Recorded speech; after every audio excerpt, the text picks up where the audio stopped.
Welcome to the next podcast from Millinery.Info. I'm your host, Lauren Ritchie. It's so wonderful to welcome you to this series from Millinery.Info, where we welcome leaders from across the globe into our ears and studio. In this episode, I'm excited to welcome Kathryn Lee. Kathryn is the winner of the 2024 Lillian Frank AM MBE Millinery Award at Flemington Racecourse. Before we dive into this episode, I'd like to take a moment to say thank you so much to our Patreon podcast supporters. I'd also like to welcome Jennifer Hortez Millinery, who's joined us as our latest Patreon podcast sponsor. She includes a lineup of the Millinery Retreat School of Millinery, Hatblocks Australia, Be Unique Millinery, Hat Academy, Hatters Millinery Supplies, House of Adorn, Judith M. Millinery Supply House, Hats by Lego, Lifted Millinery, Louise McDonald Milliner, Millinery Australia, and the Hat Magazine. You can find a link to each of these businesses in your show notes. That's on your podcast app, or you can head across to our website. On the website, you'll also find photos that go along with each episode. Thank you so much for listening today. If you've been listening for a while and loving the series, there's two ways that you could show your support. One is by sharing the podcast with a millinery friend, or by signing up to become a patron yourself. You don't necessarily need to be a podcast sponsor and hear your name mentioned, but there are two other tiers for those who'd like to more quietly show their support. It's called Millinery.Info You Inspire Me, and a small thank you to Millinery.Info. You can find a link to our Patreon page in your podcast app, or just head across to our website. Thank you so much for your support, and I hope you've been enjoying this series.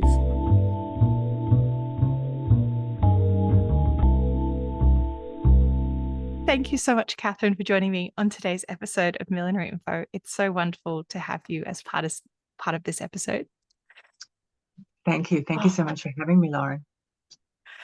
Congratulations on your recent win of the Lillian Frank Millinery Award at Melbourne Cup Carnival. What a stunning piece, and how exciting. Yeah, it was really exciting. As I've said before, I'm still pinching myself. 5 weeks later, I can't believe it. I think on stage I was so, awestruck by it. I was, looking at my girlfriend Andrea going, is it really me? It was you. And let's start with this beautiful piece. The brief is very open. There's not a particular theme to the competition. So it's really an open opportunity for the milliners to create a piece of their dreams that year. What was the story behind your piece? Yeah, and that's the great thing about this competition, that you can step out of your comfort zone, do your passion pieces that are, sometimes not necessarily completely wearable, but, you can sort of go down through your own fantasies of millinery. And, for me, I've always loved vintage. I'm all about vintage pieces and trying to do vintage pieces in a new and modern way and make them, wearable with fashions of today. So my piece I named It Girl, and I was dedicated to the It Girls of the 1960s. I had a very brief conversation with a very famous actress, Shirley MacLaine. My uncle in the US is one of her carers in Santa Fe, New Mexico. Oh. And I talked to him on a regular basis, and he was in the living room with Shirley, and he said, "Oh, this is my niece from Australia."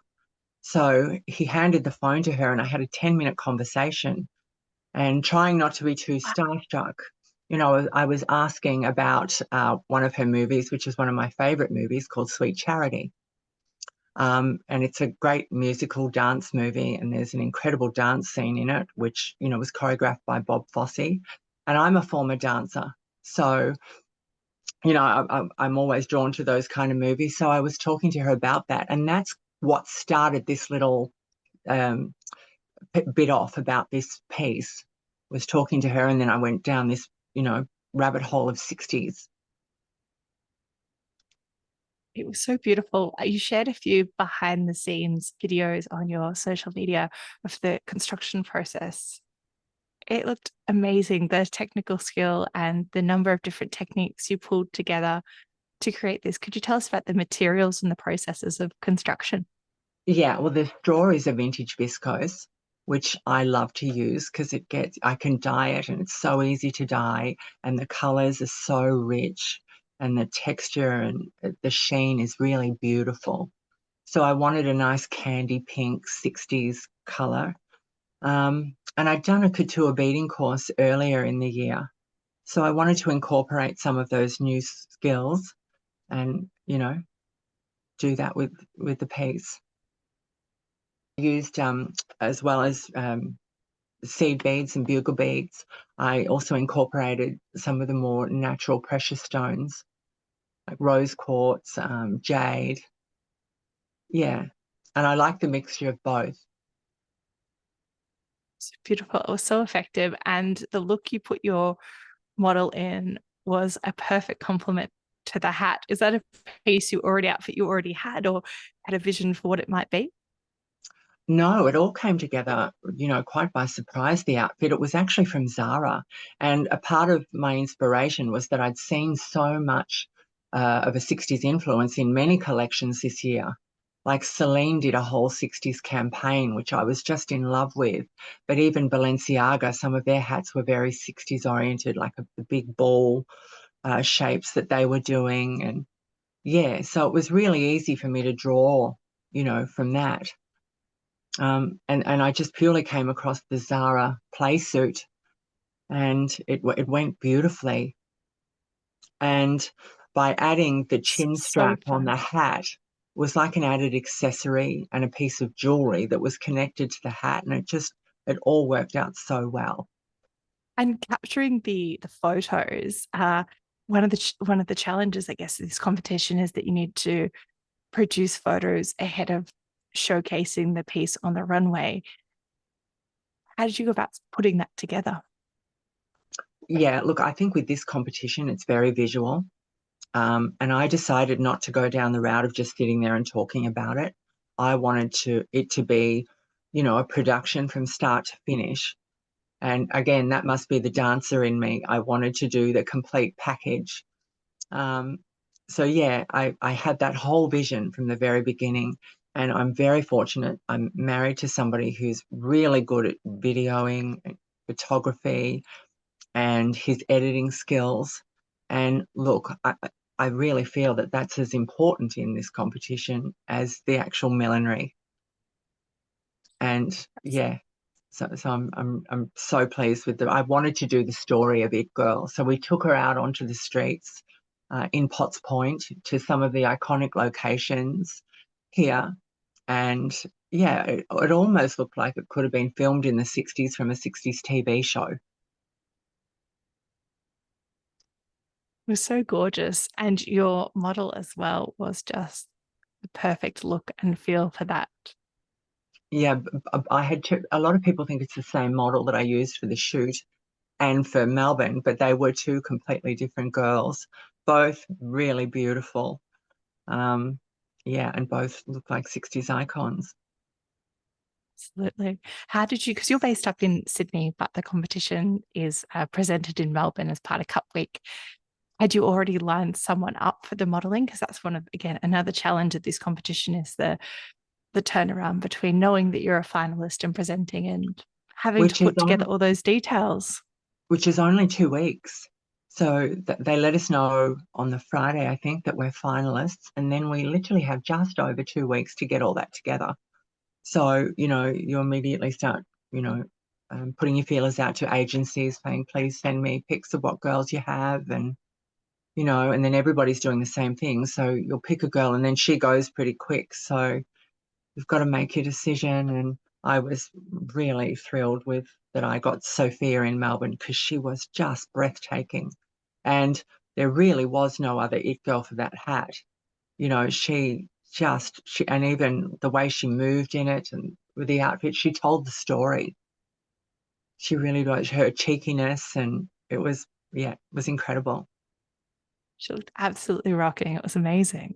And how Thank was the you. experience of being up there on stage and being presented with the award? Oh, it was amazing. I couldn't believe it. I heard, to be honest, I was there in the lineup and I heard Jackie Frank pick my girlfriend Andrea. third. Yes. And all of a sudden then Beautiful. I thought, well, if she hasn't won, I haven't got any damn chance at all. And then she called Jill and I said, well, I'm done. I'm like, who's it going to be? Congratulations to them.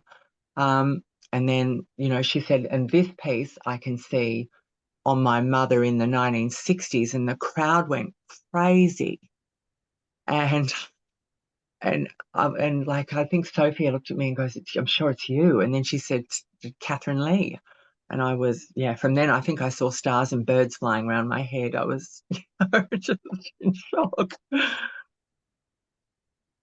That's fantastic. And you get to, Jackie presents the award in honor of her mother, which is such a lovely tribute, and a woman who had great passion for millinery. What's the whirlwind like being after the competition? It's great. Well, for me, winning this award is a bit of a 360 moment because not a lot of people know this. I am a former hair and makeup artist. I did that for 25 years. And I started my hairdressing career in the Lillian Frank salon in Toorak because I am a Melbourne girl. Stop it. So, so yeah, it's come around 360 for me. It's amazing. Yeah. And even too, I come from a racing background. My father was a racehorse trainer at Flemington. My grandfather bred racehorses and trained racehorses with Colin Little in Caulfield back in the 70s and 80s. So, we used to live on Langs Road, which is the road over beside the showgrounds and the racecourse. And I used Yes. to walk up the laneway and walk down through Flemington to the stables of a morning to muck out the boxes and, walk the horses and do all that stuff. So I'd basically walk through the park, but before it was the park. So Yes. for me, it's just like coming home. It's amazing. Yeah. And I love racing. I love racing fashion. And I'm just so grateful that the VRC uphold this tradition because, you know, Australia sets trends for racing fashion. And so many countries now are getting on board with this, like in Ireland and the UK. There's more and more fashions on the field, racewear competitions, which is incredible. Yeah, I just hope it keeps growing because it keeps our industry alive. And pushes that innovation and the design Absolutely. aesthetics. Yeah, for sure. And particularly for me, who is someone who likes to do modern vintage millinery, you know, I always try and encourage stylists, to go outside their comfort zone. Don't dumb down this outfit with a headband. Let's try and work with something that's a little more creative, particularly for spring racing. Yes. And your background in millinery, how did you mentioned about a dance career and hair and makeup. What brought you to millinery? So I moved to the US in 2007, and that's where I met my husband, and I lived in Chicago with him for almost 7 years. So we came back here at the end of 2013 to get married.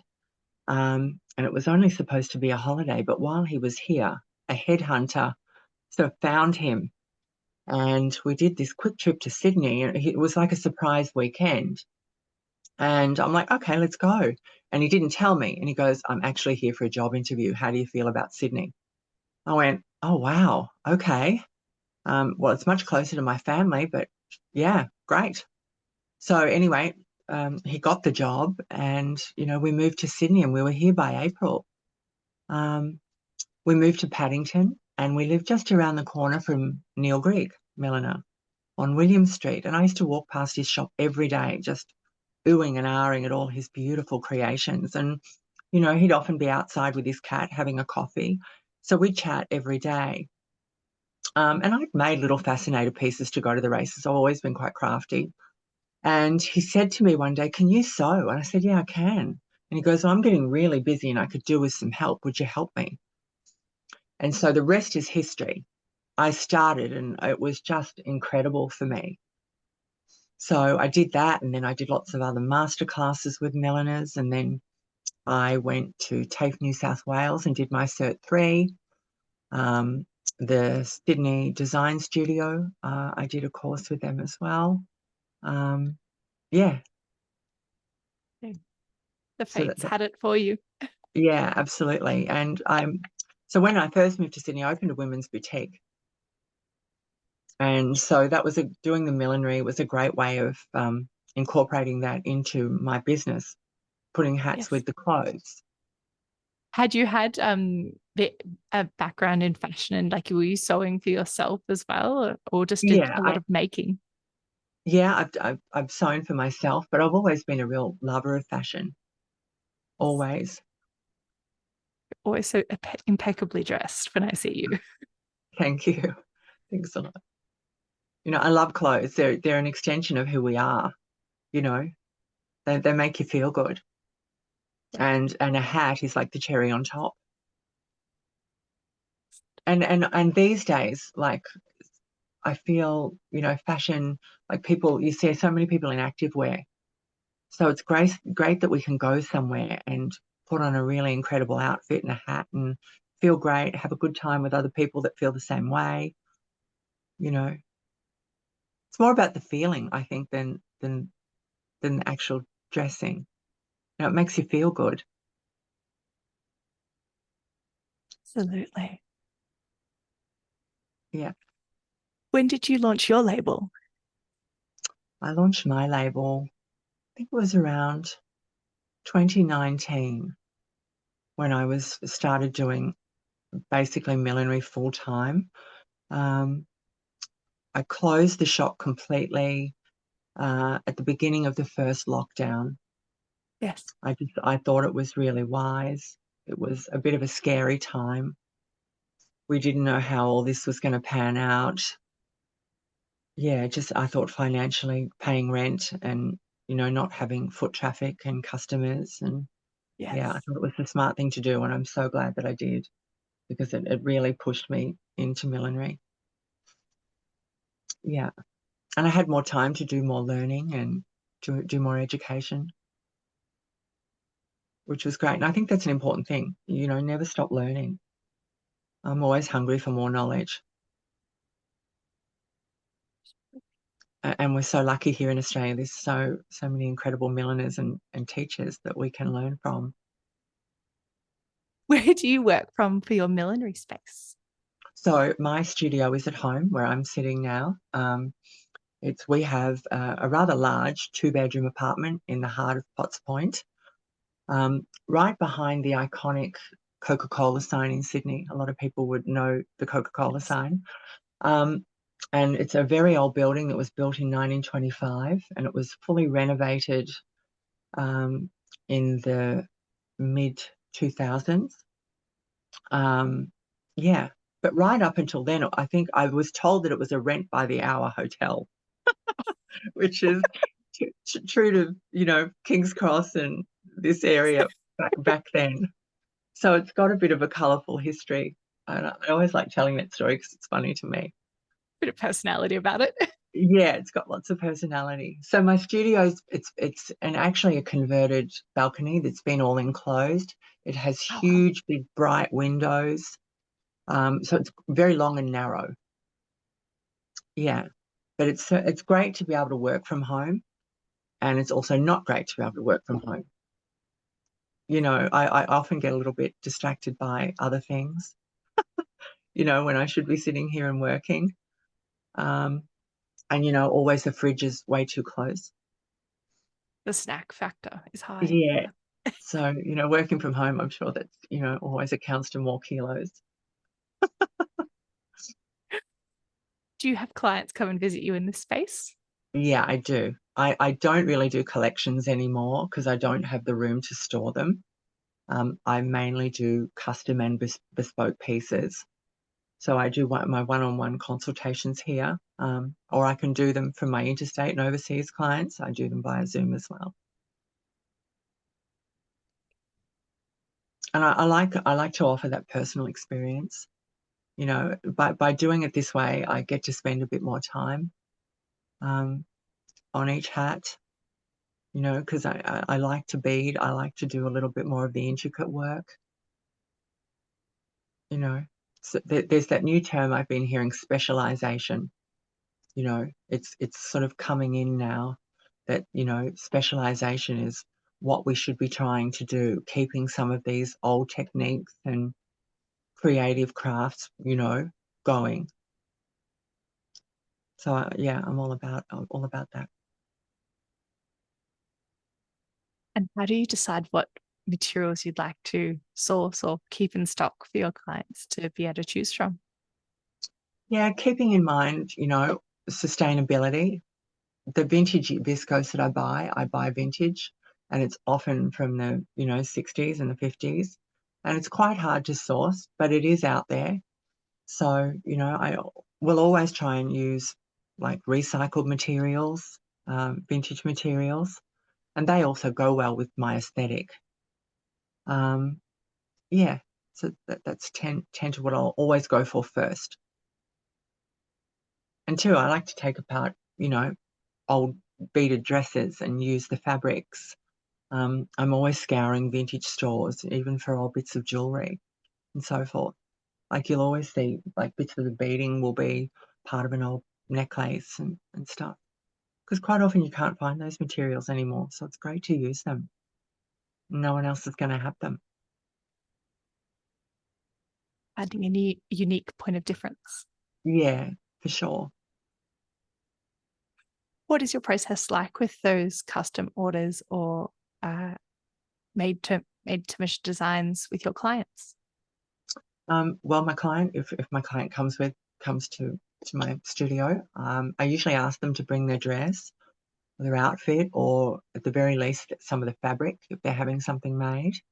And we'll talk about what colours they'll want to use, what colours suit them. So you try and pull that out in the fabric, and then we'll try on. I have lots of sample shapes made up, which I'll take apart an old hat and I'll reblock it into something, and then I store it up in a big box on one of my shelves. So I've got lots of little shapes they can put on and try, and then we'll talk about trimming. And I tend to like one hero piece in an outfit, whether it's the dress or the hat, but not two things that are competing with each other. So if you've got a really over the top dress that's heavily embellished, like some of the dresses that are in fashion now, you've got giant sleeves and lots of details. I tend to want the hat to complement that, not fight with it. And that works well for me, and it works well for my clients as well. Wonderful. Will you do a fitting process with them as part of that Yeah, if we journey? need to, absolutely. I take all the measurements as you do, and yeah. And sometimes we might need to do a little tweak and cut a brim back a little bit if someone's short, absolutely. And what do you feel have been some of the key successes for you've been having a wonderful boom in your business for the last 4 years, kind of feel? What do you feel has been some of the great successes you've had along the way? Oh, some of the highlights, definitely doing the style guides, with the ATC when they were doing that. Um, the one of the greatest things that I think that I enjoy is getting to make these wonderful little works of art that adorn some of the most beautiful women. Like it's just amazing that we get to do that. And then many of my hats have won Fashions on the Field events around this country. um, features in magazines are great as well. I was in the September issue of Harper's Bazaar this year, which is great. I had quite a few pages of my hats. So, they're sort of pinch me moments. And I've got the Vogue shoot coming up as a part of my prize Yes. from the Lillian Frank Award. I mean, I think as any designer, that's, a pinnacle moment in your career to be in Vogue. I've got goosebumps now thinking about that. I get really emotional. I'm very lucky. I've come forward in this industry quite quickly. And yeah, I'm very grateful for it. I really am. That's so exciting. What is the preparation for the Vogue shoot? What do you I get to don't really, put towards I, it? I, I don't really have any of the details yet, so I'm not sure. Yeah, I got lots of ideas. I hope that they might be open to it. But I don't know. I guess I'll just do as I'm told, though. Yeah, Yes. just it'd be enough to be featured in Vogue, and I'm sure that'll lead to some more clients, maybe some more followers as well. Yes. I'm not particularly great at social media. It causes me great anxiety. And also, for me, it kills my creativity when you've got to stop and think about the process of documentation and videoing and all of that. It's like another job in itself, and that's the job I Yes. don't want. I want to sit and make a really beautiful hat, and I could sit for hours and bead and do all that. But when you've got to do the videoing, oh yeah, it's a struggle. That is a struggle, and I know other people feel the same way. It's the blessing but a curse of being a small Yeah, business. and look, social media it's great free advertising, isn't it? And it's a great Yes. free way to reach, your audience and, a whole new range of people. But it is also a job unto itself sometimes. Yeah, for sure. Yeah, winning this award has it's been very motivating for me.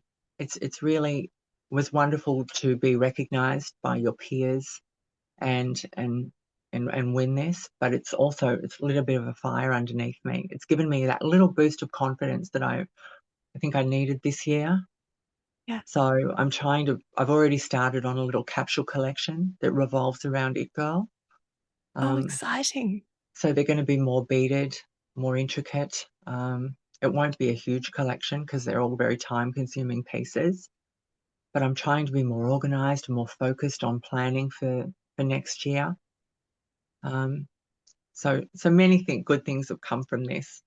Yeah. And you're based in Sydney, and obviously this is based around the Melbourne Cup. What does your year look like in terms of making and attending events, and when's your peak time sit?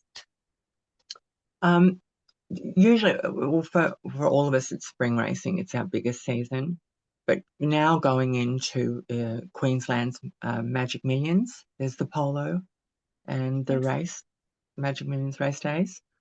And then we go into the ATC Autumn Carnival. But the ATC are no longer doing fashions anymore. So that's kind of made a huge difference to us Sydney milliners, which is sad, actually. A lot of our clients are not really worrying about racing in fashion here anymore. So yeah, I don't know. Hopefully they'll rethink that and we can, build something great again. Yes, it'll be an interesting shift to see how that settles, and with Yeah, some amazing outfits that come out of the product of the fashions on the field alongside just the general race goers looks as well. yeah, absolutely. I remember walking into Randwick 5 years ago, and you'd have ladies from all over Australia, and it was so beautiful. There was just like a prestige about it. Everybody was so beautifully dressed. Yeah, it was visually spectacular, and I think going to those bigger race days anywhere it's just a feast for the eyes if you love fashion and you love hats. And I have a lot of clients that have started off with little headbands, that have now grown and evolved into wearing beautiful big hats and enjoying fashions on the field and competing. And I think that's when it comes to racing fashion, we need to encourage it because, we are teaching people. So exciting to see an evolution of a client who, as you said, comes to you for a headband, and then through a confidence in their own style and a confidence through learning with a milliner about wearing something a little bit bigger and what suits their face and their own style. It's a very exciting Yeah, journey to be part of. it is. It really is. And, it's great to see, that person a few years later showing up at the races in just this fantastic outfit and a really fabulous hat and really loving it and, being excited about their day out. And I am very familiar with seeing your amazing style as well as your husband's at the racetrack. He's an absolute champion of yours. I've got to speak to him a couple of times, and he always looks sensational in a hat. Um, you two going together, and particularly your own style when you're going to a race day. What are you thinking about when you put together an outfit, and where do you start? I usually start with a dress because I can make any hat to go with a dress. So if I like a dress that I think suits me and my shape, then yeah, that's where I'll start. Um, and with Rob, I'm always trying to push him to go out of his comfort zone, which he does. Like, he'll put on, last year he did a full monochrome, pale blue suit and this giant hat and these great big cuffs. And, if I'd have thought that guy would have worn that outfit, 10 years ago, if someone would have told me that, I would have gone, no way. But he loves it too. He equally loves it. And, he loves doing the fashions on the field. What And a great duo. he's almost like my little Ken doll. He could kill me if he knew I said that. Don't listen to this one, Rob. This one's not for you. Yeah, it's not for you. But he is. And yeah, he does. He rocks a good outfit. Looks great. And what are some of the projects you're looking forward to that are coming up? Well, definitely Vogue. And as I say, I've started this little capsule collection for It Girl. So I've done some really cool colors with that. That I'm doing some lime and some other pinks and some unusual green tones as well. So yeah, I'm looking forward to getting stuck into that. I've blocked quite a few of the pieces. Now it's just a part of assembling them and start some beading. Yeah. Other projects, what have I got coming up? Oh, we've decided we're going to do Royal Ascot next year. How So exciting. that's really exciting. That's been on my bucket list for a few years. So thought now that I've won this award, I can treat myself and do Royal Ascot. That'd be a fantastic experience. Well, we can't wait to see what It Girl continues to bring for you, and we'll keep our eyes peeled for the Vogue shoot. Thank you. Yeah, absolutely. I'm really excited. Thank you so much, Kathyrn. It's been so wonderful to speak hats with you, and thank you for being a part of the Millinery.Info podcast. Oh, thank you so much for having me, Lauren. It's great to talk to you.